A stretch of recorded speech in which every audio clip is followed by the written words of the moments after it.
خدا کے بندے حضرت امیر معاویہ رضی اللہ تعالیٰ عنہ تو وہ شخصیت ہیں، نبی پاک صلی اللہ علیہ وسلم نے امام حسن کو اپنے ساتھ ممبر پہ بٹھا کے فرمایا یہ میرا پتر چودھری ہے، یہ سردار ہے، یہ سید ہے۔ حضور کس طرح؟ فرمایا جب مسلمانوں کی دو جماعتیں لڑیں گی تو یہ صلح کرائے گا۔ تو وہ حضرت امیر معاویہ کی جماعت جس کے ساتھ حضرت امام حسن صلح کرے، تجھے کیوں نہیں قبول؟ بلا وجہ الجھتے ہو؟ بلا کہتے جی وہ یزید کے ابا جی تھے، تو نوح علیہ السلام کا بیٹا بھی تو کافر تھا نا، تو کافر کا باپ ہونے کا معنی یہ ہے کہ آپ الزام لگا دیں گے؟ عجیب آپ بات کرتے ہیں۔ قیامت میں کوئی کسی کا بوجھ، قرآن نے فیصلہ کر دیا ہے، کوئی کسی کا بوجھ، یزید اپنے معاملات کی جواب دے گا، اس کے گھر والے اس کی باتوں کا جواب۔ اور جو یہ کہتے ہیں نا کہ ان کے والد معاذ اللہ ٹھیک نہیں تھے، وہ یہ بھی لکھتے ہیں کہ یزید کا پتر بڑا ٹھیک تھا۔ یزید کے بیٹا ہے جس کا نام معاویہ بن یزید ہے، یزید کے بعد لوگوں نے تخت پہ بٹھایا، 40 دن اس نے حکومت کی، اور لوگوں سے کہنے لگا کہ میں اس کرسی کے قابل ہوں، نہ میرا باپ قابل تھا۔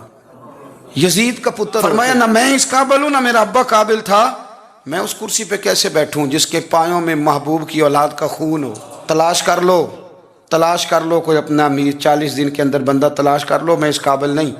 تم یہ تو لکھتے ہو اس کے بیٹے کے بارے میں، یہ کیوں نہیں مانتے کہ حضرت امیر معاویہ کے ساتھ امام حسن نے صلح کی؟ آپ بات کو سمجھیں۔ اور کچھ اتنے بیوقوف ہیں، اتنے نادان ہیں، ان کو کوئی اور بات نہیں ملتی تو کہتے ہیں امام حسین کو آنا نہیں چاہیے تھا، حکومت بن گئی تھی، یزید بیٹھ گیا تھا، معاذ اللہ۔ پتہ ہے حضرت عبداللہ بن زبیر کیا فرماتے تھے؟ فرماتے تھے ہم تو یزید کے خلاف اس وقت نکلے کہ ہمیں یقین ہو، یہ اس بندے کی بات بتا رہا ہوں جسے گٹی میرے نبی پاک نے لواب دہن سے عطا فرمائی، لواب دہن سے گٹی دی رسول کریم۔ حضرت ابوبکر صدیق کے سے حضرت زبیر بن عوام جو حضور کی پھپھی کے بیٹے ہیں، ان کے بیٹے حضرت عبداللہ بن زبیر کہتے ہیں ہم تو یزید کے خلاف اس وقت نکلے کہ ہمیں ڈر تھا اگر اب بھی نہ نکلے تو آسمان سے پتھر برسیں گے، کہیں ہمیں سزا نہ ملے۔ اتنا بڑا مجرم اور تم کہتے ہو امام حسین کو نکلنا نہیں چاہیے تھا۔ تو خرابی ہوتی ہے میرے عزیز، خرابی ہوتی۔ آپ کو پتہ ہے میں ان مسائل پر کم بات کرتا ہوں لیکن ضروری بڑا سمجھتا ہوں، میں سمجھتا ہوں یہ ضروری چیزیں۔ مہربانی فرمائیں کسی جگہ بھی کسی ایک کے بارے میں بھی اپنے عقیدے میں کبھی کوئی کمزوری پیدا، کبھی نہ کوئی کمزوری پیدا، اتنی سی بھی بات کسی کی سننا، کسی کی کرنا، ڈسکس، ہمارا منصب ہی نہیں۔ اور کچھ اور بیوقوف ہیں۔ میں یونیورسٹی میں تھا چند دن پہلے، تو لیکچر کے بعد ایک دوست مجھے کہنے لگے کہ مولوی ایک دوسرے کے پیچھے نماز نہیں پڑھتے۔ میں نے اس کو کچھ پیار کی دلیلیں بھی دی، محبت کی، اس کو کہتے ہیں الزامی جواب ہمارے اصول تفسیر میں۔ میں نے اسے کہا کہ ایک ڈاکٹر سے دوائی لے لیں، دوسرے کے پاس جائیں تو کہتا ہے اسے تو پتہ ہی کو نہیں، تم غلط آدمی کے پاس چلے گئے ہو۔ تو اس سے آپ کو ٹینشن نہیں ہوتی؟ یہ روز سیاستدان دھما چوکڑی مچا رہے ہوتے ہیں کہ فلانا چور ہے، فلانا چور ہے، تو اس سے نہیں ٹینشن، مولویوں کی ٹینشن ہے تمہیں۔ کہنے لگا جی نہیں، کیوں نہیں نماز پڑھتے؟ میں نے اسے کہا یار، اور وہ مجھے کہنے لگا جی آپ بڑی مثبت بات کرتے ہیں تو اس لیے میں نے آپ سے سوال کیا ہے۔ میں نے کہا یار بڑی سادی سی بات ہے، اگر تیری سمجھ میں آ گئی تو ٹھیک ہے، نہ بھی آئی تو منوانا تو میرے ذمہ ہے بھی نہیں، بتانا میرے ذمہ ہے۔ تو یہ بتا، میں نے کہا تیرے ابا جی کو، تیری اماں کو کوئی بندہ کافر کہہ گزرے، کوئی مولوی بہت بڑا شیخ الحدیث ہو، اصول تفسیر پہ، فقہ پہ، حدیث پہ دسترس رکھتا ہو، اور مستحضر علم ہو اس بندے کا، تیرے ابے اور اماں کو کافر کہے تو نماز پڑھتا ہے؟ کہنے لگا نہیں۔ تو میں نے کہا جو میرے نبی پاک کے ماں باپ کو مشرک مانے،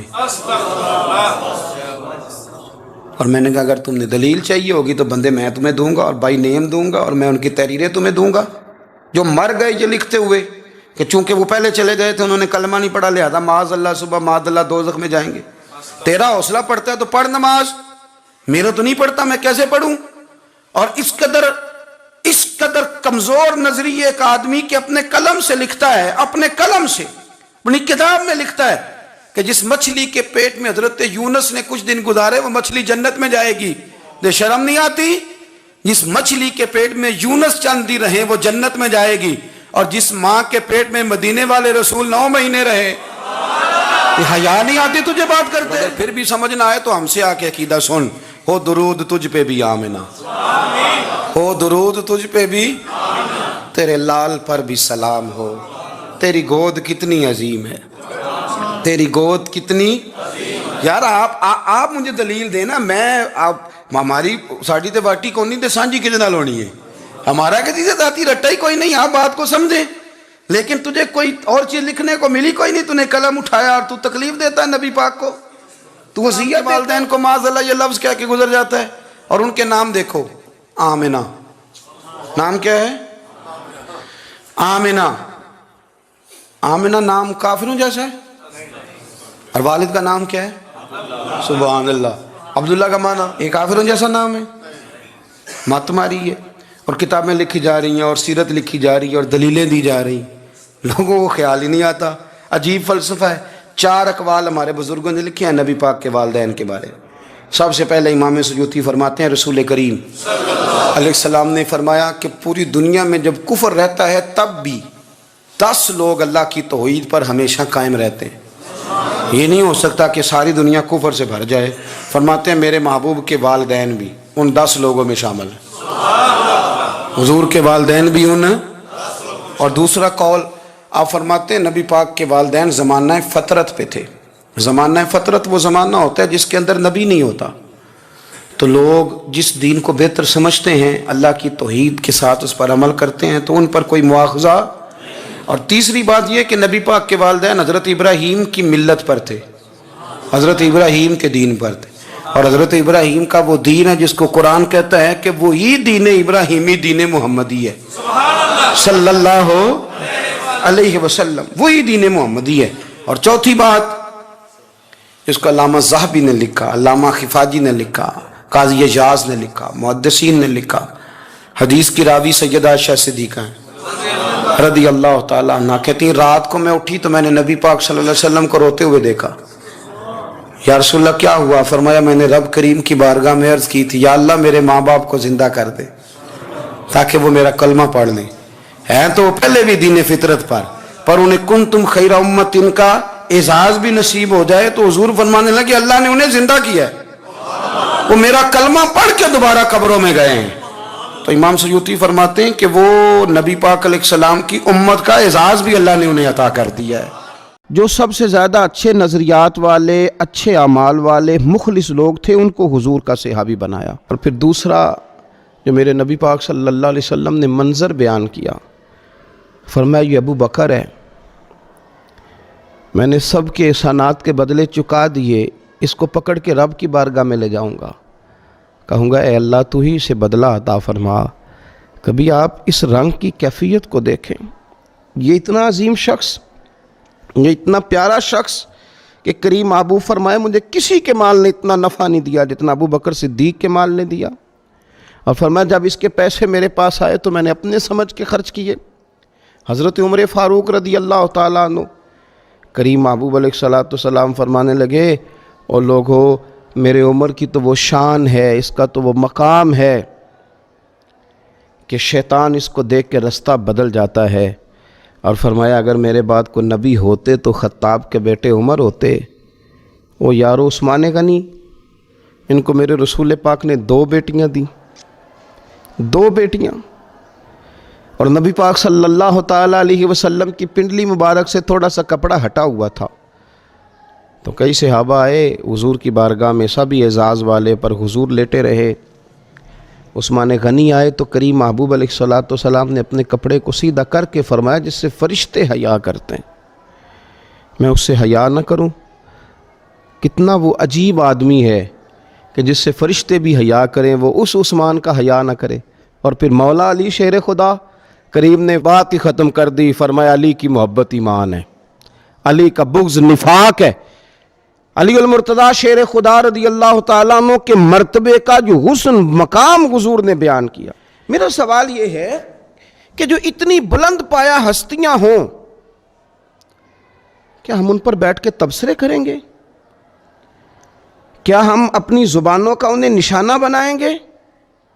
ان کے بارے میں ہم کلام کریں گے، اور وہ لوگ کلام کریں گے جن کی کوئی حیثیت نہیں ہے، جن کا کوئی مقام نہیں ہے، جو سیاسی اور سماجی اور فلائی قد کاٹ اپنا بتا کے تو جس پہ دل کرے وہ تبصرہ کریں؟ ہوش میں رہنا چاہیے۔ تو دیکھ تو صحیح تو بات کس کی کر رہا ہے؟ تو کن لوگوں کے تذکرے کر رہا ہے؟ اور پھر میرے رسول پاک صلی اللہ تعالیٰ علیہ وآلہ وسلم نے ارشاد فرمایا، لوگو میرے اصحاب کے بارے میں اللہ سے ڈرنا۔ حضور صلی اللہ تعالیٰ علیہ وسلم فرمانے لگے، میرے اصحاب کے متعلق اللہ سے ڈرنا۔ مشکات میں حدیث ہے، ترمذی میں حدیث، اس کا درد ذرا دیکھنا۔ فرمایا میرے اصحاب کے بارے میں اللہ سے ڈرنا، فرمایا میرے بعد انہیں اپنی زبانوں کا نشانہ نہ بنانا۔ یہ میرے اصحاب ہیں، انہیں اپنی زبانوں کا، اپنے طنز کا نشانہ نہ بنانا، یہ میرے لوگ ہیں۔ جو میرے ہیں نا، ان کے بارے میں رب سے ڈرنا، ان کے بارے میں بات نہ کرنا، انہیں اپنی زبانوں کا نشانہ نہ بنانا، ان پر طنز نہ کرنا۔ حضور صلی اللہ تعالیٰ علیہ وسلم فرمانے لگے، جس نے ان سے محبت کی اس نے میری وجہ سے ان سے محبت کی۔ میرے اصحاب ہیں نا، اور فرمایا جس نے ان سے بغض رکھا اس نے میری وجہ سے رکھا۔ اور میرے نبی پاک علیہ السلام فرمانے لگے، جس نے ان کو اذیت دی اس نے مجھے اذیت دی، اور فرمایا جس نے مجھ کو اذیت دی اس نے میرے رب کو اذیت دی، اور جس نے میرے رب کو اذیت دی ان قریب میرا اللہ اسے پکڑ لے گا، ان قریب اللہ پکڑے گا اسے۔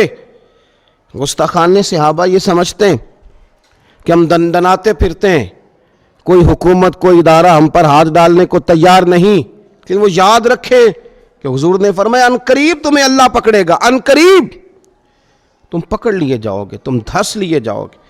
اہل بیت اطہار صحابہ کرام علیہم رضوان کے بارے میں ہمارے نظریات اتنے صاف ہونے چاہیے، اتنے سونے ہونے چاہیے، ہمارے عقائد کے اندر اتنا حسن ہونا چاہیے۔ حضرت عباس آتے، حضور کے چچا، نبی پاک کے چچا ہے نا، حضور کے چچا ہیں، جب وہ تشریف لاتے تو صحابہ اٹھ کے کھڑے ہو جاتے حضور کے چچا کے لیے، اس لیے کہ یہ اس کریم کے چچا ہیں جنہوں نے ہمیں زمین کی پستیوں سے اٹھا کر عرش کی بلندیوں تک پہنچایا۔ یہ اس کریم محبوب صلی اللہ علیہ وسلم کے چچا ہیں جنہوں نے راتیں ہمارے لیے دعائیں مانگی اور دن ہمیں تبلیغ کر کے گزارا۔ یہ اس کریم محبوب علیہ السلام کے چچا ہیں کہ جنہوں نے اپنی ولادت سے لے کر معراج شریف میں جانے تک اور معراج سے واپس آ کر اپنے وصال ظاہری تک اپنی ساری دعاؤں کا، محبتوں کا رخ ہماری جانب رکھا۔ حضرت عباس آتے تو لوگ اٹھ کے کھڑے ہو جاتے، ان کا اکرام کرتے، ان کا احترام کرتے۔ اگر ہمارے دل ان کے لیے جھکیں گے نہیں، ہماری طبیعتوں میں ان کے لیے پیار نہیں آئے گا، تو اس کا معنی یہ ہے کہ پھر ہم لوگوں نے کمزوری کی، ہم لوگوں نے پھر ظلم کیا۔ دیکھیے حضرت عبداللہ ابن عباس رضی اللہ تعالیٰ عنہ، یہ حضرت زید بن ثابت رضی اللہ تعالیٰ عنہ کے پاس علم حدیث سیکھنے جاتے تھے۔ حضور صلی اللہ علیہ وسلم نے انہیں دعا دی تھی، حضور کے چچا کے بیٹے ہیں، علم حدیث کے لیے حضرت زید بن ثابت رضی اللہ تعالیٰ عنہ کے پاس جاتے، خاندان رسول میں سے ہیں، لیکن جب ایک صحابی کے پاس جاتے تو کہتے میں کبھی اپنے استاذ کے دروازے پہ دستک نہیں دیتا تھا، میں بیٹھا رہتا تھا ان کے دروازے پر بیٹھ کے، ان کے دروازے پر بیٹھ کے، مرشد دے دروازے اتے محکم لائیے چوکاں، دروازے پر بیٹھ کے، پکے بیٹھ کے۔ مجھ سے فقیر بھی اب پھیری کو اٹھتے ہوں گے، اب تو غنی کے در پر بستر جما دیے۔ دروازے پہ بیٹھتے، کہتے ہیں ہوا چلتی تو ریت بھی، مقدس ریت بھی مدینے کی وہ میرے بالوں میں پڑتی، مقدس خاک بھی پڑتی، پر میں انتظار کرتا، دروازہ نہیں کھٹکھٹاتا تھا۔ استاذ مرضی سے آتے تھے تو پھر میں ان سے حضور کا دین سیکھتا تھا۔ حضرت سیدنا زید بن ثابت رضی اللہ تعالیٰ عنہ اپنے گھوڑے پر بیٹھ کر کے جا رہے تھے، سامنے سے حضرت عبداللہ ابن عباس رضی اللہ تعالیٰ عنہ آ رہے تھے، تو دوڑ کر آ کر حضرت عبداللہ ابن عباس رضی اللہ تعالیٰ عنہ نے گھوڑے کی لگام تھام لی تاکہ لوگوں کو پتہ چلے یہ میرے استاذ ہیں۔ ضرورت نہیں تھی، صرف یہ کہ لوگوں کو آداب سکھانے کے لیے لگام تھام لی۔ حضرت زید بن ثابت رضی اللہ تعالیٰ عنہ کہتے ہیں خاندان رسول صلی اللہ علیہ وسلم کے معزز فرد، یہ آپ کیا کر رہے ہیں؟ تو آپ فرمانے لگے ہمیں سکھایا گیا ہے کہ علماء کا ادب کرنا ہے، ہمیں یہ سکھایا گیا ہے، ہمیں سکھایا گیا ہے کہ علماء کا ادب کرنا ہے۔ تو حضرت زید بن ثابت رضی اللہ تعالیٰ عنہ گھوڑے سے اترے اور جناب عبداللہ ابن عباس کے ہاتھ چومنے لگے، کہا یہ آپ کیا کر رہے ہیں؟ فرمانے لگے ہمیں بھی سکھایا گیا ہے خاندان رسول کا ادب کرنا ہے۔ تو صحابہ تو ایک دوسرے کے ساتھ یہ والا رویہ اختیار کر لیں، اپنی اولادوں کو حضور کے اہل بیت اور صحابہ کا ادب سکھائیں، ان لوگوں سے دور بھاگیں، جو اپنی زبانوں کا، اپنے طنز کا، معاذ اللہ اپنی تنقید کا نشانہ بناتے ہیں صحابہ کو۔ حضور صلی اللہ تعالیٰ علیہ وسلم کی تربیت کے وہ جو ستارے ہیں خاص، اور میں آپ کو عرض کروں یہ عالمی سازش ہے مسلمانوں کے خلاف، اس لیے کہ وہ لوگ جو حضور کی تربیت کے شاہکار ہیں اگر وہی مشکوک کر دیے جائیں گے تو پھر بعد والوں کا معاملہ کیسے ٹھیک رہے گا۔ ہمیں کتاب و سنت سارے کا سارا صحابہ کے ذریعے سے ملا، ہمیں روایت حدیث کر کے صحابہ نے ہم تک پہنچایا، زندگیاں لگا دی اس کام میں۔ تو اگر انہی لوگوں کو مشکوک کر دیا جائے گا پھر بعد والوں کی چیزیں کس طرح کر کے مستند رہیں گی؟ عالمی سازش کے تحت، غیروں کی سازشوں کے تحت ان لوگوں کے بارے میں یہ رویے روا رکھے جا رہے ہیں۔ بہت زیادہ عبادت کرنا، ریاضت کرنا، آج کل عبادت سے جی چرانا۔ میں کچھ دیندار لوگوں کو دیکھتا ہوں، کہتے ہیں نسبت بہت تگڑی ہے ہماری، تو جناب لے جائے گی نسبت ہمیں، تم دیکھنا فلانے بزرگ کو فلانے کی خواب آ گئی، فلانے کو فلانے کی بشارت ہو گئی۔ او خدا کے بندو، میں آپ کو اس گھر کی بات بتا رہا ہوں، سیدہ فاطمہ الزہرا جو جنتی نہیں، جنتی عورتوں کی سردار ہیں۔ میں حسنین کریمین کی بات بتا رہا ہوں جو صرف جنتی نہیں، جنتی جوانوں کے سردار ہیں، لیکن وہاں تو ساری رات مصلی بچھا رہتا ہے۔ عبادت آپ کی روح کا تقاضا ہے۔ مہنگے سے مہنگا موبائل خرید کے لے آؤ، بہترین مال خرچ کر کے آپ اس کو لے آؤ، لیکن اگر آپ اس کی بیٹری کو چارج نہیں کرتے بار بار تو وہ آپ کو کام نہیں دیتا۔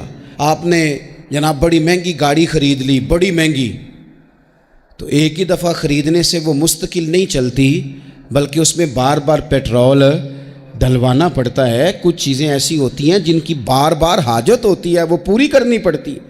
ہماری جو روح ہے نا، اسے بار بار عبادت کی حاجت ہے۔ آج لوگ ڈپریشن اور ٹینشن کے مریض ہو کے جاتے ہیں نفسیات کے ڈاکٹر کے پاس، وہ کہتا ہے مراقبہ کرو، تھوڑی دیر اکیلے بیٹھو، سو جاؤ، یہ والا کام کرو، آنکھیں بند کرو، فلاں کرو، دیر تک میں تمہیں بتاتا ہوں، دیکھنا سکون ہو جائے گا۔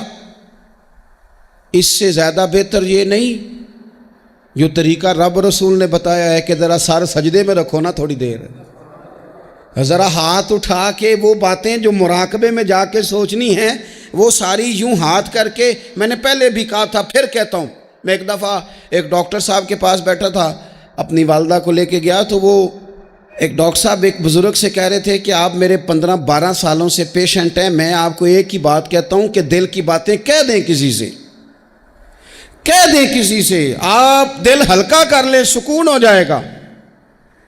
تو وہ کہنے لگے ڈاکٹر صاحب نہیں کچھ گلاں کنوں دسیے، پردے ہوندے نے، کچھ نجی اور ذاتی باتیں ہیں، کس سے کہیں؟ تو میں نے کہا جی میں ڈاکٹر تو نہیں ہوں لیکن طالب علم ہوں دین کا، اگر آپ اجازت دیں تو کسی کے بیچ میں بولنا تو نہیں چاہیے، تو میں بات کر لوں؟ کہنے لگے کر لیں۔ تو میں نے کہا بابا جی واقعی کچھ باتیں ذاتی اور نجی ہوتی ہیں، کسی سے کہی نہیں جا سکتی، لیکن حل بتایا نا ہمیں اللہ رسول نے، جو کسی سے نہیں نہ کہہ سکتے وہ مصلی بچھاؤ اور اپنے رب سے کہہ دو ساری، وہ رسول کائنات کی بارگاہ میں کہہ دو ساری، ایک دفعہ نکالو، کہو ان سے۔ کسی سے کہو گے تو وہ اپنی مرضی کا تبصرہ کرے گا، رب رسول سے دکھ کہو گے تو اللہ رسول رحمت والا معاملہ فرمائیں گے۔ کہہ دیں جو دل میں ہے۔ اہل بیت نبوت کا طریقہ کثرت سے عبادت۔ ساری رات سیدہ فاطمہ الزہرا رضی اللہ تعالیٰ عنہ نفل پڑھتی تھی، ساری رات، گھر کے سارے کام کرنے، ہاتھوں پہ چھالے پڑ جائیں گے۔ آج کسی غریب ترین آدمی کی بیٹی بھی اتنا کام نہیں کرتی کہ چھالے پڑ جائیں، حالانکہ دکھ پھر بھی بڑے زیادہ ہیں۔ آپ جس سے بھی کہیں گے وہ کہیں گے بیٹی بڑی تکلیف میں ہے، روتی بڑا ہے، لیکن اتنی مشقت کوئی بھی نہیں کرتی۔ اتنی محنت کے باوجود رات کو عبادت ہے، تقویٰ ہے۔ حضرت عبداللہ ابن زبیر نے حضرت امام حسین کی شہادت کے بعد جب خطاب کیا تو اہل کوفہ کے وہ لوگ جو تلواریں لے کے نکلے تھے، آپ ان سے فرمانے لگے کوفیو تم نے پتہ ہے کس شخص کو قتل کیا ہے؟ میں حسین ابن علی کو جانتا ہوں، میں نے اپنی آنکھوں سے دیکھا ہے، یہ ذرا حضرت عبداللہ ابن زبیر کے جملے ہیں. فرمانے لگے میں نے انہیں دیکھا ہے وہ لمبے لمبے سجدے کرتے تھے، وہ لمبا رکوع کرتے تھے، لمبا قیام کرتے تھے، وہ اکثر نفلی روزے رکھتے تھے. کثرت سے عبادت اہل بیت کا طریقہ ہے. کچھ سجدوں کا ذوق بنائیں، کچھ مزاج بنائیں عبادات کا. دوسری بات اہل بیت نبوت کے اندر جو بڑی اہم اور بڑی خاص تھی وہ تھی اللہ کی مخلوق کی خدمت. ہمارے ہاں کچھ لوگ دعائیں مانگتے ہیں پہلے، یا اللہ مجھے عطا کر، میں بڑا تیرے بندوں پہ نثار کروں گا، میں بڑا قربان کروں گا، میں بڑا دوں گا. لیکن پھر جیسے ہی ان کے پاس مال آتا ہے ان کے خرچے بھی زیادہ ہو جاتے ہیں. اللہ نے وسعت دے دی ہے، بڑا مال دیا ہے، گاؤں والے گھر سے شہر والے گھر آ گئے، اب مال تو اور زیادہ ہے، کہاں خرچ کریں؟ تو ٹھیک ہے. امام حسین فرمایا کرتے تھے ایک لمحے کے لیے، یہ سنو میرے امام کا قول، فرمایا کرتے تھے ایک لمحے کے لیے کسی غریب کی مدد کر، اللہ پورا مہینہ نفلی اعتکاف بیٹھنے سے تجھے زیادہ ثواب عطا فرمائے گا. کسی کے آنسو پوچھ، کسی کے آنسو پوچھ. غم حیات کے ماروں کا احترام کرو، غم حیات کے ماروں کا احترام کرو، غم حیات کے ماروں کا. اہل بیت نبوت کا اسوہ نور دیکھو، اللہ کی مخلوق کی خدمت، اللہ کی مخلوق کے ساتھ محبت. امام حسین کے پاس ایک سائل آیا 1 دینار مانگنے. امام حسین فرمانے لگے ٹھہر جا، تھوڑا سا انتظار کر. شام ہو گئی، وہ بیٹھا رہا. 5000 اشرفیاں 5 تھیلوں میں بھری ہوئی حضرت سیدنا امام حسین رضی اللہ تعالیٰ عنہ کے پاس لائی گئیں. تو حضرت امام حسین رضی اللہ تعالیٰ عنہ نے نا وہ اس نے تو دیکھے نا، کو مانگنے والے کو تو پہلے بندہ تلاش کرتا ہے کہ ٹوٹے پیسے ہیں کہیں، پھر دیتا ہے. امام حسین کے پاس 5000 اشرفیاں آئیں 5 تھیلیوں میں، اور بظاہر حالت یہ تھی اس وقت کہ ایک اشرفی بھی نہیں تھی دینے کے لیے. 5 تھیلیاں آئیں بھری ہوئی پیسوں کی، 5 کی 5 پکڑا کے نہ مانگنے والے کو ساتھ فرمانے لگے معاف کرنا یار، تجھے شام تک انتظار کرنا پڑا ہے. یہ دیکھو خود بھیک دیں خود ہی کہیں منگتے کا بھلا ہو، یار ذرا معاف کرنا، تجھے شام تک انتظار کرنا پڑا. وہ جو مزاج ہے سخاوت کا، وہ جو انداز ہے سخاوت کا، اور یہ جو حضور سے انہوں نے لیا تھا نا. ایک دفعہ نا حضرت فاطمہ الزہرا رضی اللہ تعالیٰ عنہ اپنے دونوں شہزادوں کو لے کے نا تو نبی پاک کی بارگاہ میں گئیں. آتے ہیں نا بہت سارے نواسے آتے ہیں، کئی دفعہ ان کے ابا جی بھیجتے ہیں، کہتے ہیں لے جاؤ اپنی ماں کو تے نانے نوا کو حصہ دے وے تہاڈا. ویکھو جی مینوں کچھ نہیں چاہیے، جو دینا نے اپنی دھی نوں دینا نے، اور دینا بھی چاہیے، بیٹی کا بنتا ہے. اور میں درجنوں اور بیسیوں بار کہہ چکا ہوں، جو 5 مربے کا مالک ہے اس کی بیٹی کا بھی حصہ ہے، اور جو 5 مرلے کے مکان میں رہتا ہے اس کی بیٹی کا بھی حصہ ہے. اور وہ بھی بڑے سمجھدار ہیں، جن سے حصہ مانگا جاتا ہے وہ کہتے ہیں تیرا بیاہ نہیں کیا، تیرا کہاں سے حصہ آ گیا، لے جا حصہ، پھر میرا مرے کا منہ نہ دیکھنا. تو میرا اس بیٹی سے مشورہ ہے کہ دیکھنا بھی نہیں چاہیے ایسے ظالم کا منہ، رہنے دو. جو شریعت کے اصول کی مخالفت کرے اور بیٹی کو حصہ نہ دے، نہ دیکھو منہ اس کا، کوئی ضروری ہے دیکھنا، لیکن حصہ لو. یہ وہ حصہ ہے جائیداد میں جو اللہ نے مقرر کیا ہے، اللہ کے رسول نے مقرر کیا ہے. یہ کسی شخص کے ایموشنل بلیک میل کرنے سے ختم ہو سکتا، یہ نہیں ختم ہو سکتا.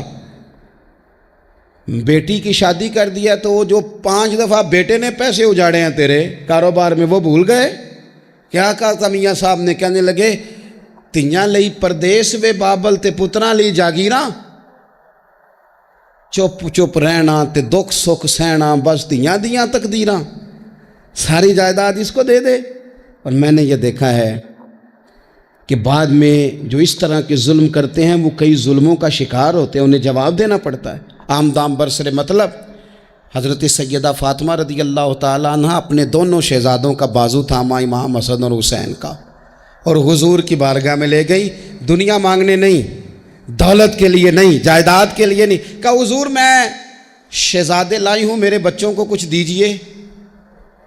تو حضور فرمانے لگے فاطمہ، حسن کو میں نے اپنی ہیبت اور سرداری دی، اور فرمایا حسین کو میں نے اپنی جرت اور سخاوت دی. دے دی میں نے دونوں چیزیں. اللہ تبارک و تعالیٰ نے پھر ان کو حضور کی عطا سے وہ فیاضی دی، سخاوت، عبادت، اور تیسری بات غریب پروری۔ جو آدمی ان پڑھ اور غریب ہوتا ہے نا، وہ سمجھدار نہیں ہوتا،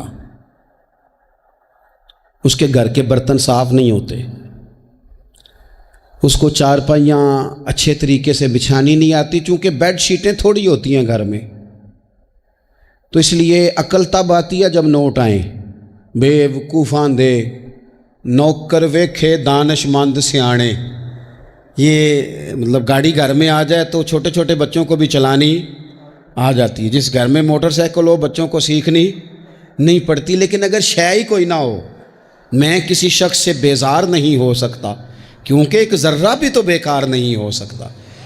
غریب پروری، تھوڑا سا نا لوگوں پر توجہ۔ ہمارا لہجہ غریب کے حق میں، وہ سیانا نہیں، اسے بات نہیں کرنی آتی، اسے نہیں پتا کہ میں نے کس طرز کے ساتھ بیٹھنا ہے اور کس نخرے کے ساتھ میں نے پلیٹ میں ڈالنا ہے۔ بھوک زیادہ لگی ہو تو پھر تو بہت ساری ویسی چیزیں بھول جاتی ہیں بھائی۔ تو یہ سارا شعور تو تب آتا ہے جب بندہ برگر کھا کے دعوت پہ آیا ہو، تو پھر وہ تھوڑا سا سالن ڈال کے تو اس میں کانٹا رکھ کے تو کھڑا ہو کے گپ شپ لگاتا ہے، اس لیے کہ وہ روٹی نہیں کھا رہا ہوتا، ویڈیو بنوا رہا ہوتا ہے، وہ تصویریں بنوا رہا ہوتا ہے، اس کا لہجہ اور ہوتا ہے۔ لیکن غریب پروری، مسکین کے ساتھ بیٹھ کے کھانا، کبھی مزدوروں کے ساتھ تصویریں کھنچوانا، ان کی حوصلہ افزائی کرنا، انہیں کہنا کہ نظریں جھکا کے نہ جیا کرو، اٹھا کے جیا کرو۔ غریب آدمی کو پورا اس طرح کا بنا دینا کہ وہ غربت کے اندر بھی اپنے آپ کو عزت والا دیکھے۔ یہ اگر کسی نے سیکھنا ہے تو حسین ابن علی سے سیکھے، یہ حضور کی اولاد پاک سے سیکھے۔ امام زین العابدین کہتے ہیں میرے ابا جی گھوڑے پہ بیٹھ کر جا رہے تھے، غریب لوگ زمین پر چٹائی بچھا کے روٹی کھا رہے تھے، میرے سامنے امام صاحب گھر سے کھانا کھا کے آئے ہیں، غریبوں نے پیغام دیا حضور کھانا کھانا ہے۔ امام صاحب گھوڑے سے اترے، زمین پہ آ کے بیٹھے، غریبوں کے ساتھ روٹی کھانے لگے۔ تھوڑا سا کھانا کھایا تو انہوں نے کہا حضور تھوڑا سا اور کھائیں۔ فرمانے لگے زندگی میں پہلا موقع ہے کہ کھانے کے فوراً بعد کھانا کھا رہا ہوں، بھرا ہوا پیٹ تھا، لیکن علی کا پتر، فاطمہ کا لال زمین پر بیٹھ اس لیے گیا ہے کہ غریب کہیں یہ نہ سمجھیں دعوت دی تھی تو حسین نے قبول ہی نہیں کی، اس لیے بیٹھ گیا ہوں، ورنہ ایک لقمے کی گنجائش نہیں تھی۔ اس کو کہتے ہیں غریب پروری، اس کو کہتے ہیں مزاج ختم کرنا چھوٹے بڑے کا، اس کو کہتے ہیں ایک ہی صف میں کھڑے ہو گئے محمود و یاز، نہ کوئی بندہ رہا نہ کوئی بندہ نواز۔ تھوڑا سا اس پر میں ایک دفعہ ایک فیکٹری میں گیا تھا، تو ایک صاحب جنہوں نے محفل کرائی تھی وہ ہمارے میزبان تھے، تو جو آدمی کھانا لے کے آ رہا تھا رکھ رہا تھا نا، تو وہ بیچارہ بعض اوقات ایک ہی بات سوار ہو جاتی، بار بار ایک ہی بات کرتا تھا، کہتے تھا پیر صاحب ساڈے مالک بڑے چنگے جے، ساڈے نال بہ کے روٹی کھاندے نے، ساڈے مالک بڑے چنگے جے ساڈے، اس کے ذہن پر یہ بات سوار تھی، حالانکہ کون سی کوئی بڑی بات ہے، لیکن وہ ایک ہی بات بار بار دہرایا جا رہا تھا۔ پانی رکھ کے گیا، ٹیبل صاف کر کے گیا، کھانا دیکھ، ایک ہی بات، جی تے سارے دے نال بہ کے روٹی کھاندے جے۔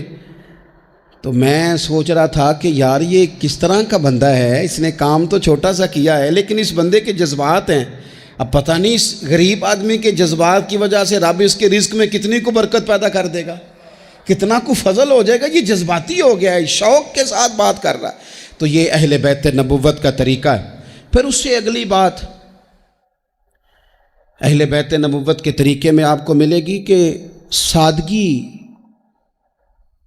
عاجزی، انکساری، بالکل مختصر سے اللہ کی عطا پر بھی بہت زیادہ، حالانکہ ان پر تو بڑی عطائیں تھیں، لیکن مختصر سی خواہشات، کھجور کی چھال کی بنے ہوئے ٹوپی پہن کے حضرت مولا علی شیر خدا رضی اللہ تعالی عنہ نماز پڑھ لیتے تھے، اور اونٹ کے بالوں کی بنی ہوئی چادر اوڑھی ہے، اونٹ کے بالوں کی بنی ہوئی، اور سیدہ فاطمہ چکی پیس رہی ہیں، کنز المال میں موجود ہے۔ نبی پاک علیہ السلام نے انہیں دیکھا، ہلکے سے آنسو حضور کی آنکھ میں آئے، اور 2 جملوں میں بات ختم کر دی۔ فرمایا فاطمہ زندگی میں اسی پر گزارا کر اللہ جنت میں ساری نعمتیں تیرے لیے دروازے کھول دے گا، اسی پہ گزارا کر۔ سادگی۔ حضرت امام حسن کے کپڑوں کو پیوند لگے ہوئے ہوتے تھے۔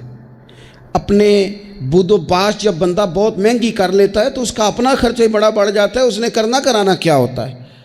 اور اس سے اگلی بات یہ تھی کہ جذبہ جہاد بہت زیادہ تھا۔ پھر کہتا ہوں، اتنی ساری ویڈیوز آئیں، وہ جی بچہ رو پڑا جی بکرا ذبح ہو رہا تھا، تو یہ تو پریشانی والا مقام ہے۔ جو بچہ بکرے کے ذبح ہونے پہ روتا ہے، یہ جہاد کیسے کرے گا؟ اندر سے اٹھ کے دروازہ بند کرتی ہے اماں، کہتی ہے پتر دروازے پہ نا فلانا بندہ گلی میں ظلم کر رہا ہے، باہر نہیں جانا، ہماری کوئی لڑائی ہے، ہم نے نہیں، بالکل تو باہر، تو نے نہیں نکلنا باہر۔ یعنی ظلم ہوتا ہے تو ہوتا رہے، جبر ہوتا ہے تو ہوتا رہے۔ حضرت عثمان غنی رضی اللہ تعالیٰ عنہ کے خلاف بلوانیوں نے حملہ کیا اور حضرت عثمان کے گھر کو گھیر لیا۔ لوگ تو اولاد کو بچا بچا کے رکھتے ہیں نا، باہر نہیں جانا، باہر نہیں جانا، لیکن حضرت مولا علی شیر خدا اپنے بچوں کو ہر جہاد میں پہلے لے کے جاتے تھے۔ حضرت علی کے زمانے میں بھی جتنی جنگیں ہوئی اپنے شہزادے پہلی صف میں۔ حضرت مولا علی نے ایک تلوار امام حسن کو پکڑائی، ایک امام حسین کو پکڑائی، حضرت عثمان کے دروازے پہ کھڑا کر کے کہا پتر خبردار، عثمان صحابی رسول ہیں، تمہارے خالو ہیں، کوئی سیدنا عثمان کا دروازہ نہ پھلانگنے کی جرت کرے، قربان جائیں۔ دو شہزادے تلوار لیے، حالات بڑے خراب تھے اس وقت، بلوائی مصر کے مدینے پر چڑھائی کیے ہوئے تھے، حضرت عثمان کا گھر گھیرے میں تھا، لیکن ان کی جرت نہیں ہوئی حضرت عثمان کا دروازہ کراس کرنے کی۔ کیوں؟ کہ ایک کونے پہ تلوار لے کے امام حسن کھڑے تھے اور دوسرے پہ امام حسین کھڑے تھے۔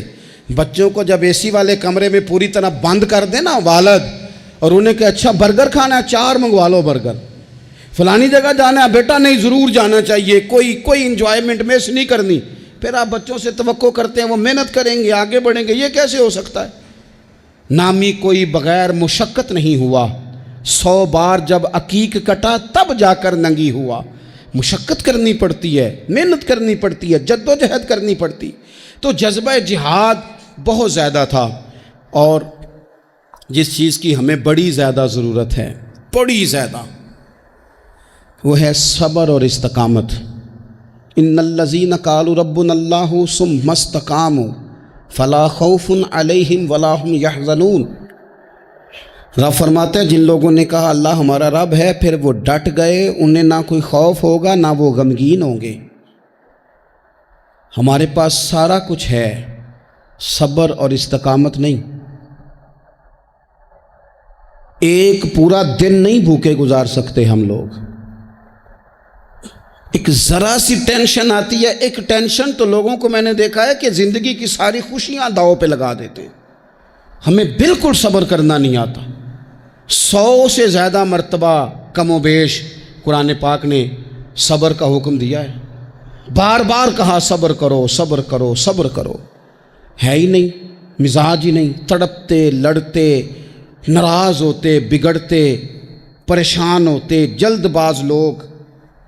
ایک عجیب سی معاشرے کے اندر کھینچا تانی ہے، چونکہ حوصلہ نہیں، صبر نہیں، استقامت نہیں۔ ایک بندہ آج ایک فیصلہ کرتا ہے، سویرے وہ فیصلہ بدل دیتا ہے۔ کل وہ کسی کے بارے میں کچھ اور کہہ رہا تھا، آج کچھ اور کہہ رہا ہے۔ ہمارے مزاجوں میں استقامت نہیں، ٹھہراؤ نہیں، ہمیں ٹھہرنا نہیں آتا۔ حالانکہ نبی پاک علیہ السلام نے فرمایا ہے اللہ کو وہ کام زیادہ پسند ہے جو تھوڑا کیا جائے پر روز کیا جائے۔ پتھر پہ پانی پڑے متصل تو بے شبہ گھس جائے پتھر کی سل۔ پتھر میں کبھی کوئی چیز سوراخ نہیں کر سکتی، اور پانی تو سوراخ کر ہی نہیں سکتا۔ نوجوانوں، پانی پتھر میں سوراخ، لیکن اگر پانی ہو مستقل مزاج اور ایک ایک قطرہ گرتا ہی رہے گرتا ہی رہے گرتا ہی رہے گرتا ہی رہے، تو دیکھ لینا تم نے فرش لگوایا ہوتا ہے، سیمنٹ اور بجری ڈالی ہوتی ہے، پر اگر مستقل گرے تو پتھروں میں بھی پانی سوراخ کاری دیتا ہے۔ شرط یہ ہے کہ مستقل مزاجی ہو۔ بہت سارے لوگ آ کے کہتے ہیں جی میں جو کام بھی شروع کرتا ہوں نا میرا پورا نہیں ہوتا، ختم ہو جاتا ہے۔ تو میں کہتا ہوں یہی تو مسئلہ ہے، آپ جو کام بھی نہ شروع کریں، آپ ایک ہی کام شروع کریں، جو نہ شروع کریں. جب ہر ہفتے آپ نے نیا کام کرنا ہے تو پھر تو گئے آپ کام سے. ایک کریں آپ, اسی کو صحیح کر کے کریں. استقامت فی الدین, صبر. حالات میرے اور آپ کے ٹھیک کرنے سے کبھی ٹھیک نہیں ہوتے. ایک دفعہ بہت زیادہ آزمائش تھی ایک دوست پر, وہ بڑے پریشان تھے, تو ہمارے بزرگوں کے پاس بیٹھے تھے, تو بڑی وہ بے چینی کا مظاہرہ کر رہے تھے کہ حضور کیا کروں, کدھر جاؤں, فلاں مسئلہ ہو گیا. تو بزرگوں نے بڑی عجیب, بڑی خوبصورت, بڑی انوکھی بات کی. کہنے لگے پتر, جلد بازی کرنے سے روزہ جلدی نہیں کھلتا, روزہ مغرب کے ٹائم جا کے کھلنا ہے. اگر جلد بازی کرو گے بھی تو اس نے کھلنا مغرب کے ٹائم ہی ہے. فرمانے لگے حالات خراب ہو گئے ہیں, بہت بے صبری کرنے سے, بہت رونے سے, بہت لوگوں کو بتانے سے, بہت واہ ویلا کرنے سے یہ ٹھیک نہیں ہوں گے, الٹا لوگ تمہارا تماشا دیکھیں گے. بہتر یہ ہے کہ تم صبر کرو, انتظار کرو, استقامت کے ساتھ ڈٹ جاؤ. شرط کیا ہے زندگی میں؟ صرف شرط ایک ہے کہ آپ اپنے ضمیر سے پوچھ لیں کہ آپ سچے ہیں کہ جھوٹے ہیں. اگر آپ سچے ہیں تو پھر ذرا صبر کریں, انتظار کریں, حالات ٹھیک ہو ہی جائیں گے. 3 دن 3 راتیں, ذمہ داری سے کہہ رہا ہوں, 1 دن اور 1 رات ہمارے گھر روٹی نہ پکے تو پورے گاؤں میں رو رو کے کوئی حال نہیں ہوتا, پورے شہر میں شور مچ جاتا ہے کہ آج جناب سبزی کو پیسے نہیں, حد ہو گئی. اوہو, اتنی غربت, اتنی آزمائش. 3 دن اور 3 راتیں کربلا کے میدان میں امام حسین کے خیمے میں نہ روٹی تھی نہ پانی تھا, نہ روٹی نہ پانی. لیکن قرآن پاک کی تلاوت 1 منٹ کے لیے بھی بند نہیں ہوئی, نماز قضا نہیں ہوئی. کسی طور بھی ان لوگوں نے کسی بے صبری کا مظاہرہ نہیں کیا. ان سے صبر سیکھیں, استقامت سیکھیں, تھوڑا سا رکیں, تھوڑا سا انتظار کریں. بہت جلدی ہے, بہت جلدی ہے, بہت جناب ہمیں فٹافٹ فلانا کام چاہیے. امام حسین نے پورا کنبہ شہید کرا دیا تھا, لیکن یزید 4 سال حکومت پھر بھی کر گیا تھا. ارد گرد کے حالات فوری طور پہ تبدیل نہیں ہوئے, لیکن پوری دنیا گھوم کے دیکھ لو, تمہیں کوئی یہ نہیں کہتا ہوا نظر آئے گا کہ میں یزید کی اولاد میں سے ہوں, حالانکہ وہ تو 4 سال حکومت کر گیا تھا. حالات, وقت تقاضا رکھتا ہے کہ وہ اپنے ٹائم پہ جا کے چیزیں بدل جایا کرتی ہیں. وہ ایک شخص سے کسی نے کہا تھا کہ جناب آپ اتنا زیادہ بات کرتے ہیں, تربیت کی کوشش کرتے ہیں, لوگ اثر تو کرتے نہیں. تو انہوں نے بڑی انوکھی بات کی, کہنے لگے میرے بعد مجھے چاہے گا زمانہ سارا اور میرے بعد تحقیق کرے گی دنیا.